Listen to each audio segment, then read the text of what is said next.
નમસ્કાર મિત્રો, સૌથી પહેલાં એ દર્શક મિત્રોનો આભારી છું કે જેમણે મારા તમામ વિડીયોને, તમામ વિષયોને એ ખૂબ સ્નેહ આપ્યો છે. એમના આભાર સાથે જ અમારી વાતને શરૂઆત કરું છું. હજી પણ જે મિત્રોએ ચેનલને સબસ્ક્રાઈબ ન કરી હોય એ સબસ્ક્રાઈબ કરવા માટે વિનંતી છે. નવા વિષયો લઈને આપની સમક્ષ ઉપસ્થિત થતો રહીશ. બીજી વાત એવી પણ છે કે જે કમેન્ટ કરો છો મિત્રો એ ખૂબ જ સરાહનીય હોય છે. એ કમેન્ટ જો યુટ્યુબ ચેનલ ઉપર કરો તો ખૂબ ગમશે. આપનો આભારી રહીશ. દિવાળી પર્વ નિમિત્તે, દિવાળી અને બેસતું વર્ષ જે પર્વ છે એ સમગ્ર સનાતની લોકો માટે એ ખૂબ જ મોટો ઉત્સવ છે. અને આપણા માટે તો એવું કહેવાયું છે કે ઉત્સવ પ્રિયા ખલુ માનવા. માણસો છે ને એ ઉત્સવ પ્રિય હોય છે. અને ભારત વર્ષની અંદર તો ઉત્સવો જે છે ને એ પ્રદેશે અને ઋતુએ જુદા છે. ઉત્સવ ઉજવવાના એ અનેક હેતુઓ હોય છે. એમાં ખાસ કરીને તો જીવનમાં નવીનતા લાવવી એ તો હેતુ ખરો જ, પણ સાથે સાથે સ્વાસ્થ્ય લાભ, ઈશ્વર ભક્તિ, વ્યાપારિક લાભ, આવા બધા લાભો પણ એમાં જોડાયેલા હોય છે. આ બધા લાભો સાથે જ આપણે જે તે ઉત્સવોની ઉજવણી કરતા હોઈએ છીએ. ઋતુના મહત્ત્વપૂર્ણ જે ફળો હોય, મીઠાઈ હોય વગેરે પણ નાનામાં નાનો માણસ એ બધું મેળવી શકે, ખાઈ શકે. ઉત્સવોના નિમિત્તે માણસ ખાય, બાકી એમને કોઈ માણસો એ લગભગ ગરીબ માણસ એ ખાઈ શકે નહીં.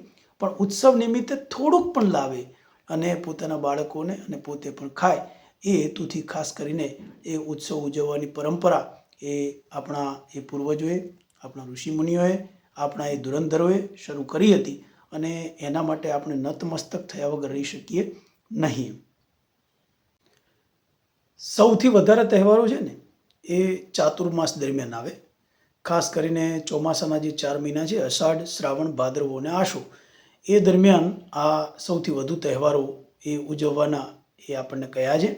અને એનું ખાસ કારણ એવું છે કે નવરાશની પળ હોય, વરસાદના લીધે ખેતીકામ હોય નહીં, બધું બંધ હોય. મૂળ તો આપણો દેશ ખેતી પ્રધાન છે અને એના લીધે જ એ લોકો નવરા હોય, એટલે માનસિક સ્વાસ્થ્યની સાથે સાથે શારીરિક સ્વાસ્થ્ય પણ જળવાય. એ હેતુથી આ ચોમાસાના 4 માસ દરમિયાન સૌથી વધુમાં વધુ ઉત્સવોની પરંપરા એ આપણા ઋષિમુનિઓ દ્વારા આપવામાં આવી છે. એટલે એ માટે પણ એમના માટે નતમસ્તક થયા વગર આપણે રહી શકીએ નહીં. દિવાળી શબ્દ જે છે એ શબ્દની સમજથી જ આપણે વાતની શરૂઆત કરીએ કે દિવાળી એટલે શું. તો દિવાળી એ શબ્દ મૂળ તો દીપાવલી, સંસ્કૃત શબ્દ દીપાવલી ઉપરથી બનેલો છે. દીપાવલીનું જ અપભ્રંશ થઈ અને આ દિવાળી શબ્દ બનેલો છે. દીપાવલી એટલે દીપા નામ આવલી. દીપા નામ આવલી, દીપા નામ એટલે દીવડાઓની હારમાળા. એ ઉપરથી આ દીપાવલી શબ્દ બન્યો અને એમાંથી જ એ આ દિવાળી શબ્દ બનેલો છે.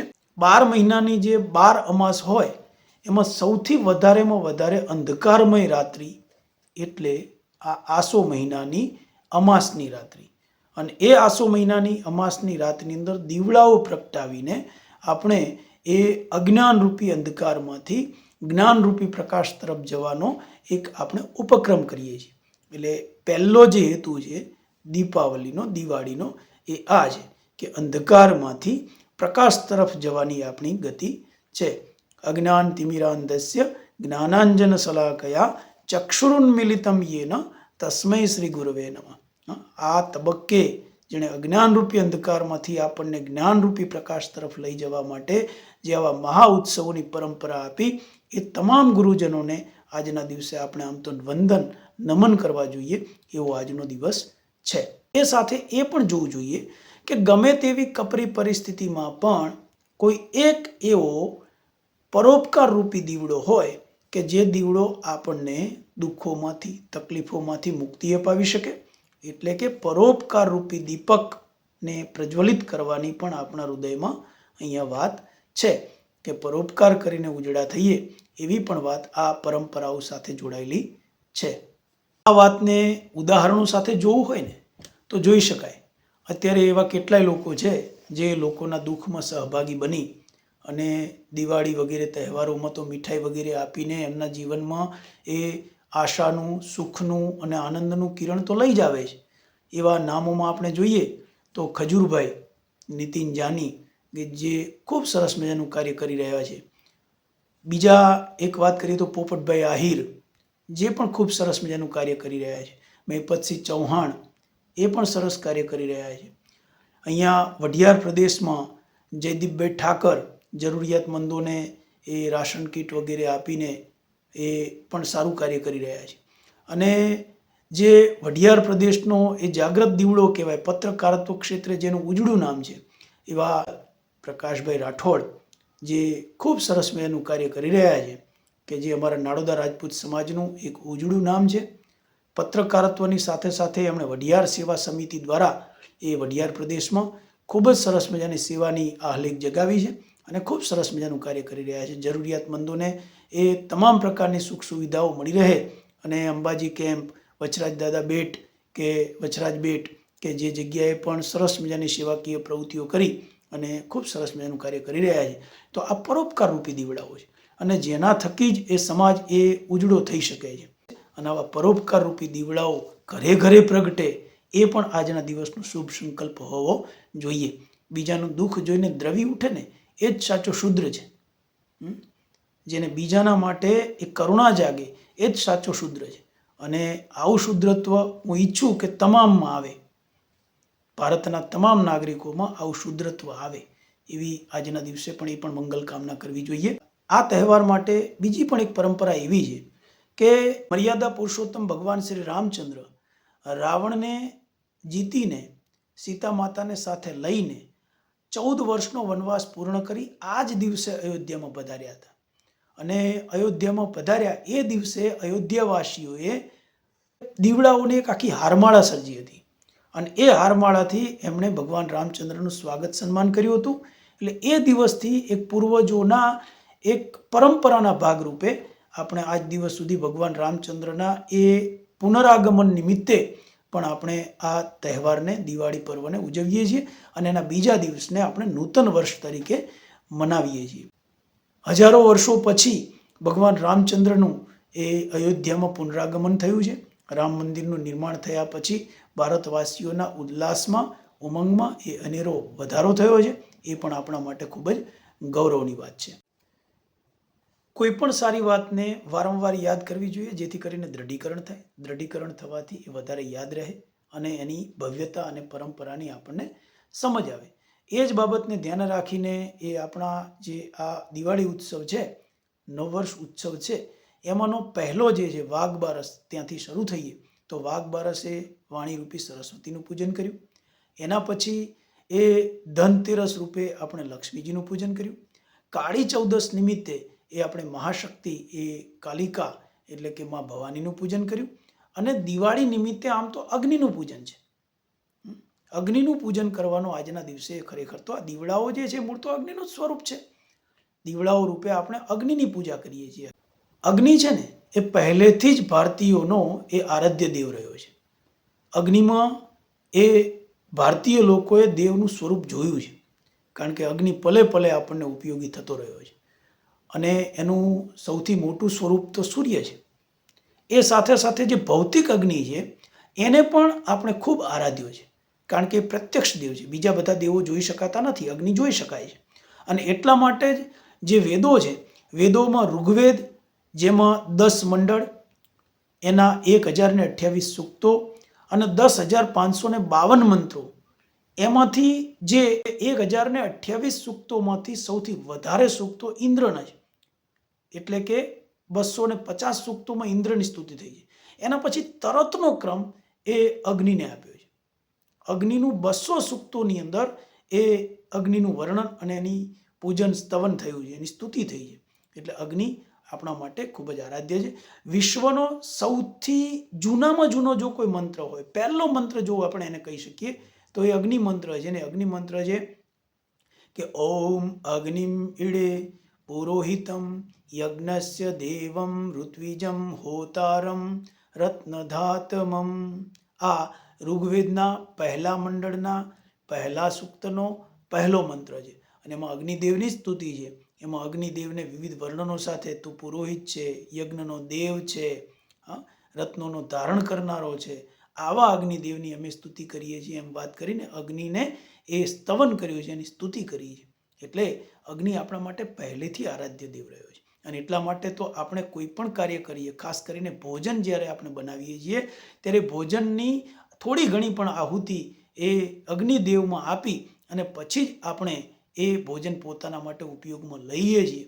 આવું વર્ષોથી આપણા ઘરની સ્ત્રીઓ, મહિલાઓ એ આ બધું કરતી આવી છે. એટલે કે આ તહેવારનું એક બીજું નામ નવસસ્યેષ્ટિ પણ છે. નવસસ્યેષ્ટિ જોજો, ધ્યાનમાં રાખજો. નવ એટલે નવ, સસ્ય એટલે અનાજ અને ઇષ્ટિ એટલે યજ્ઞ. નવા અનાજને નિમિત્ત બનાવીને કરવામાં આવતો યજ્ઞ એટલે નવસસ્યેષ્ટિ. અને ભારત ખેતી પ્રધાન દેશ છે એ આપણે સૌ જાણીએ છીએ. અને આવું અનાજ એ આપણા માટે 2 વાર આવે. નવું અનાજ આપણા માટે 2 વાર આવે.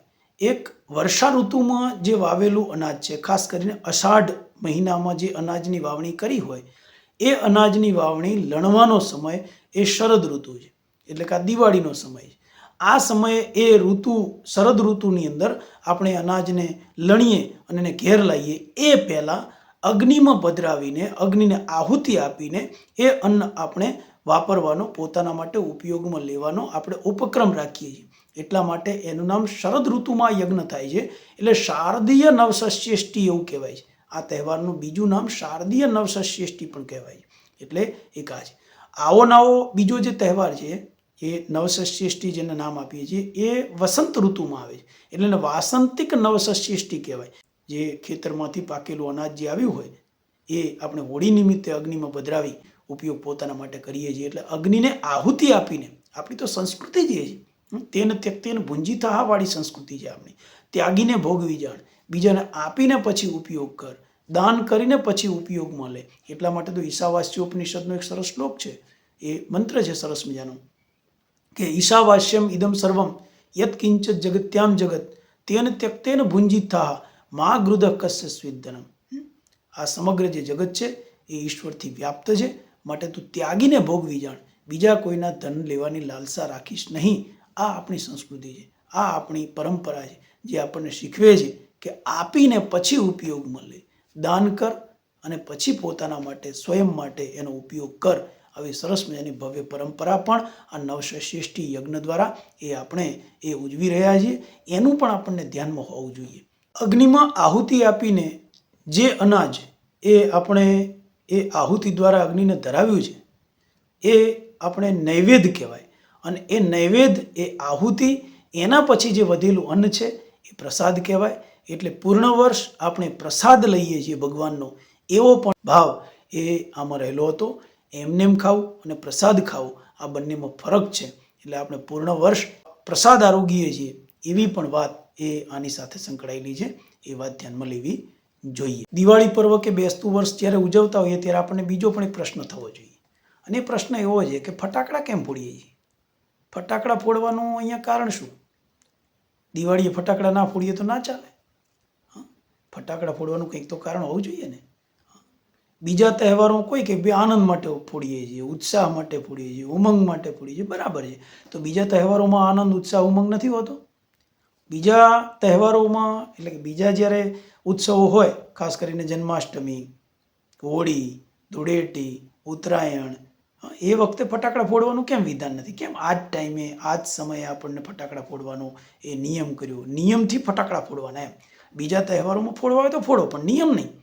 અહીંયા તો નિયમ કર્યો કે ભાઈ ફટાકડા ફોડવાના છે, ફરજિયાત ફટાકડા ફોડવાના. તો એનું શું કારણ છે? તો એ ફટાકડા ફોડવામાં પણ વિજ્ઞાન છે. આપણને ખબર છે કે ચાતુર્માસ 4 મહિના, અષાઢ, શ્રાવણ, ભાદરવો અને આસો, એની પૂર્ણાહુતિનો સમય એટલે કે દિવાળી.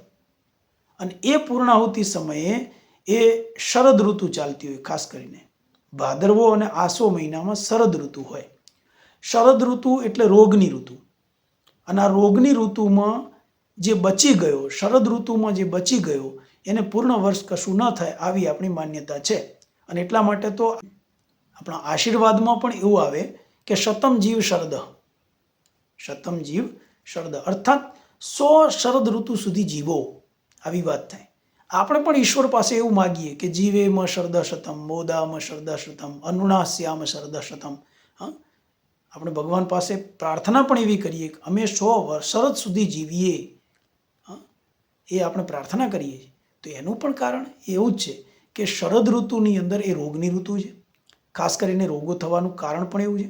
ચોમાસાના લીધે જે પાણી ભરાયા હોય એ પાણી ભરાવાના કારણે માખી મચ્છરનો ઉપદ્રવ થાય. માખી મચ્છરનો ઉપદ્રવ થાય તો સ્વાભાવિક વસ્તુ છે કે એને દૂર કરવા માટે ધુમાડો કરવો પડે. નવરાત્રિ નિમિત્તે આપણે ધુમાડો 9 દિવસ કર્યો જ હોય છે. છેલ્લા દિવસે પલ્લી નિમિત્તે પણ આપણે ધૂપ નૈવેદ્ય કર્યું હોય છે. ખાસ કરીને ગુગળ વગેરેનો જે ધૂપ કરી, અગરબત્તી ગુગળ વગેરેનો દીવાબત્તી કરી અને પલ્લી નિમિત્તે તો આખા ગામમાં એ ધૂપ કરી અને માખી મચ્છરના ઉપદ્રવને ઘટાડવાનો પ્રયત્ન કર્યો હોય છે. જોકે ધૂપ લીમડાનો ને નહીં થાય, ના થાય એવું નથી, પણ એમાં કડવાશ છે અને આની સાથે ભાવ અને ભક્તિ બે છે. એટલે એનો ધૂપ, ગુગળનો ધૂપ કરવાથી એક આનંદ થાય, મધુરતા આવે, માનસિક શાંતિ પણ થાય. એવા હેતુથી એ પલ્લી અને નવરાત્રિની અંદર એ ધૂપ કરવામાં આવે છે. અને એની સાથે સાથે છેલ્લે જ્યારે દિવાળી નિમિત્તે આ માખી મચ્છરનો સંપૂર્ણ ઉપદ્રવ નષ્ટ થાય એટલા માટે એક સાથે ફટાકડા ફોડવાનું એ વિધાન કરવામાં આવ્યું છે.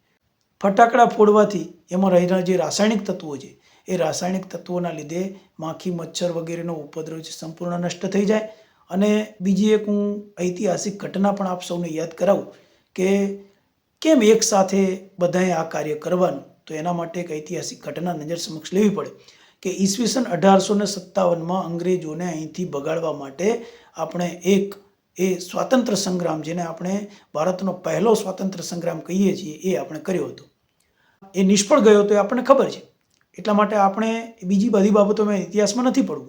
પણ એ નિષ્ફળ જવાના કારણોમાંનું એક કારણ એવું પણ હતું કે એમાં છૂટાછવાયા હુમલા થયા હતા. એક સાથે જો કદાચ બધા એક જ દિવસે એક જ સમયે જો કદાચ અંગ્રેજો ઉપર એ હુમલો થયો હોત, એટેક થયો હોત, તો કદાચ આપણને આઝાદી 1857માં જ મળી ચૂકી હોત.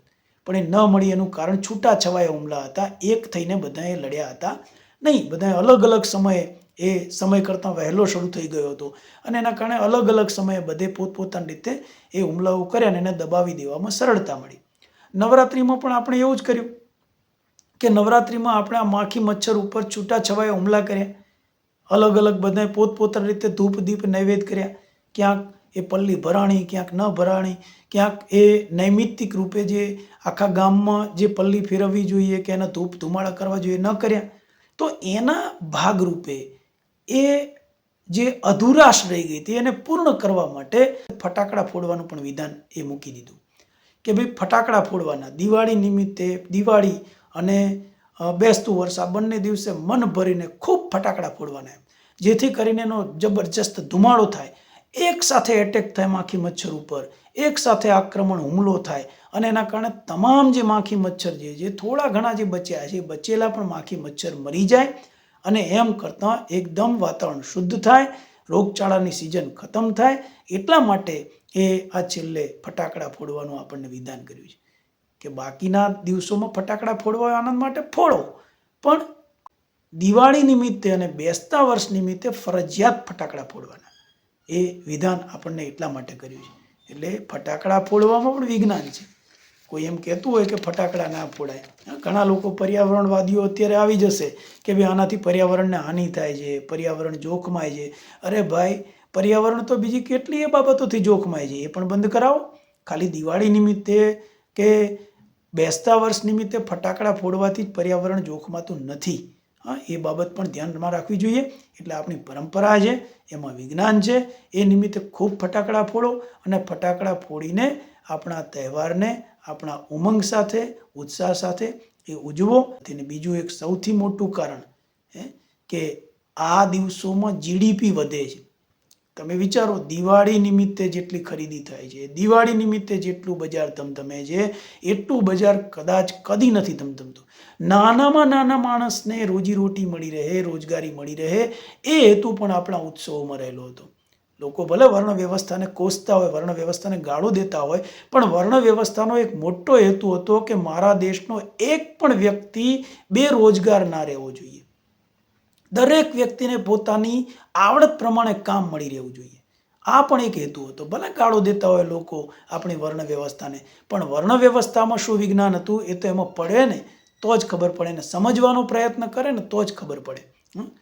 કદાચ હું માનું કે કોઈને નોકરી મળે ના મળે, બીજો ધંધો મળે ના મળે, પણ મારા બાપ દાદાનો ધંધો છે એ તો મારો છે, એ તો હું ગમે ત્યારે કરી શકું ને એમાં મને નાનપ પણ ના હોય. એ હું ગમે ત્યારે કરી શકું, એના દ્વારા હું મારી રોજીરોટી કમાઈ શકું. એટલે ભારતનો કોઈ પણ નાગરિક ક્યારેય પણ ભૂખ્યો નહોતો એમ. દરેકના પાસે પોતપોતાનો વ્યવસાય હતા, પોતપોતાના ધંધા હતા. એટલે ખરેખર જેણે કામ કરવું છે એવો ભારતનો કોઈ પણ નાગરિક એ બેરોજગાર નથી. એની પાસે રોજગારી પહેલેથી જ આપણી પરંપરાથી આપેલી જ છે. બસ એ તરફની આપણી દ્રષ્ટિ હોવી જોઈએ. હા, મારા બાપ દાદાનું કામ છે એમાં મને સહેજ પણ નાનપ હોવી જોઈએ નહીં. તો હું માનું છું કે આપણા દેશની પ્રગતિ થાય જ, એમાં કોઈ બેમત નથી. એટલે આ બજાર જીડીપી એ વધારો પણ આ જ સમયમાં થાય. એટલે એના દ્વારા બજારને ટકાવી રાખવાનો સ્વાસ્થ્ય લાભ તો ખરો જ, પણ સ્વાસ્થ્ય લાભની સાથે સાથે એ આર્થિક લાભ પણ એ આની સાથે સંકળાયેલો છે. એ પણ આપણે ધ્યાનમાં લેવું જોઈએ. દિવાળી અને નવવર્ષ નિમિત્તે ખૂબ ફટાકડા ફોડો, ખૂબ આનંદ કરો, જીવનમાં ઉત્સાહ એ વધે અને દિવાળી તથા નૂતન વર્ષની વધામણી કરો એવી શુભકામનાઓ સાથે એ આવનારું વર્ષ એ આપ સૌ માટે જીવનમાં સુખ, શાંતિ અને સમૃદ્ધિ લાવે એવી પરમેશ્વરને પ્રાર્થના સાથે નવા વર્ષના અભિનંદન સાથે સૌને રામ રામ. અને આ સાથે મારા દ્વારા જ રચિત એક દિવાળી પરનું કાવ્ય એ આપની સમક્ષ રજૂ કરી અને મારી વાતની પૂર્ણાહુતિ કરીશ. તો માણીએ સરસ મજાનું એક મારા દ્વારા રચિત ગીત કે ભલે ગોકુળિયામાં કાન ગોવાળી, પણ મન જો મોટું તો રોજ દિવાળી. પરને માટે દયાન ફૂટે ને હૈયે હોળી રોજ પ્રગટે, તે કામની શું એક દિન દિવાળી, પણ મન જો મોટું તો રોજ દિવાળી. રુદિયે મારો રામ જો વસે, તો જિંદગીમાંથી સુખ ના ખસે, બસ ભજતો રહું રટ લગાડી, પણ મન જો મોટું તો રોજ દિવાળી, પણ મન જો મોટું તો રોજ દિવાળી.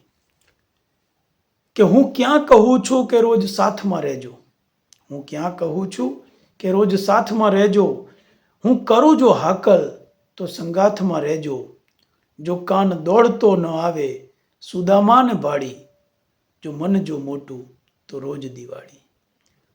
કે મન માણસનું માંકડા જેવું, મન માણસનું માંકડા જેવું, કે મનાવો તોય ના માનતું એવું, માટે વિશ્વ બંધુની વાત માનવા વાળી, કે મન જો મોટું તો રોજ દિવાળી, મન જો મોટું તો રોજ દિવાળી. ખૂબ ખૂબ આભાર, ધન્યવાદ.